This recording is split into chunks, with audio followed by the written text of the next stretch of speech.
கடவுளுடன் காலை வணக்கம். புனித யோவான் எழுதின செய்தி 5ஆம் அதிகாரம் 31 முதல் 47 வரை உள்ள இறைவார்த்தைகள். அக்காலத்தில் இயேசு யூதர்களை நோக்கி கூறியது: என்னை பற்றி நானே சான்று பகர்ந்தால் என் சான்று செல்லாது. என்னை பற்றி சான்று பகிர வேறு ஒருவர் இருக்கிறார். என்னை பற்றி அவர் கூறும் சான்று செல்லும் என எனக்கு தெரியும். யோவானிடம் ஆள் அனுப்பி நீங்கள் கேட்டபோது அவரும் உண்மைக்கு சான்று பகர்ந்தார்.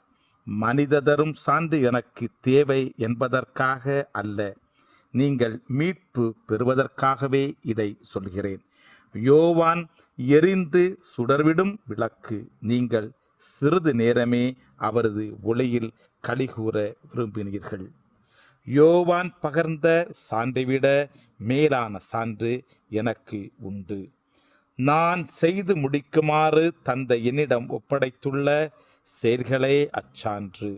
நான் செய்து வரும் செயல்களே தந்தை என்னை அனுப்பியுள்ளார் என்பதற்கான சான்றாகும். என்னை அனுப்பிய தந்தையும் எனக்கு சான்று பகர்ந்துள்ளார். நீங்கள் ஒருபோதும் அவரது குரலை கேட்டதுமில்லை, அவரது உருவை கண்டதுமில்லை, அவரது வார்த்தையும் உங்களுக்குள் நிலைத்திருக்கவில்லை. ஏனெனில் அவர் அனுப்பியவரை நீங்கள் நம்பவில்லை. மறைநூல் வழியாக நிலை வாழ்வு கிடைக்கும் என எண்ணி அதனை துருவி துருவி ஆராய்ந்து பார்க்கிறீர்களே. அம்மறைநூலும் எனக்கு சான்று பகர்கிறது. வாழ்வு பெறுமாறு என்னிடம் வர உங்களுக்கு விருப்பம் இல்லை.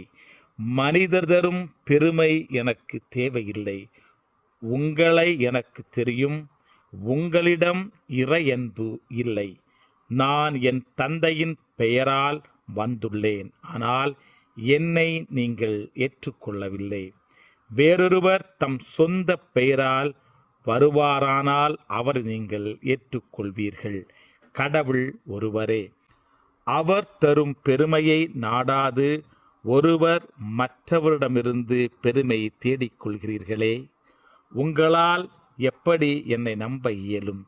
தந்தையின் முன்னிலையில் உங்கள் மேல் குற்றம் சுமத்தப் போகிறவன் நான் என நினைக்காதீர்கள்.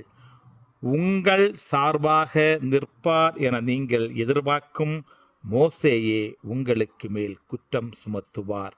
நீங்கள் மோசேயை நம்பியிருந்தால் என்னையும் நம்பியிருப்பீர்கள். ஏனெனில் அவர் என்னை பற்றித்தான் எழுதினார். அவர் எழுதியவற்றை நீங்கள் நம்பவில்லை என்றால் நான் சொல்லுவற்றை எவ்வாறு நம்பப் போகிறீர்கள்? கிறிஸ்துவின் நற்செய்தி. இந்த நாள் இனிய நாளாக அமைய வாழ்த்துக்கள். பல பல பல புதுமைகள், பெருமைகள், இனிமைகள் இறங்கிய நல்ல நாள், ஒரு நல்ல நாள், நம் தேவன் தந்த நாள். இது நல்ல நாள், ஒரு நல்ல நாள், நம் தேவன் தந்த நாள்.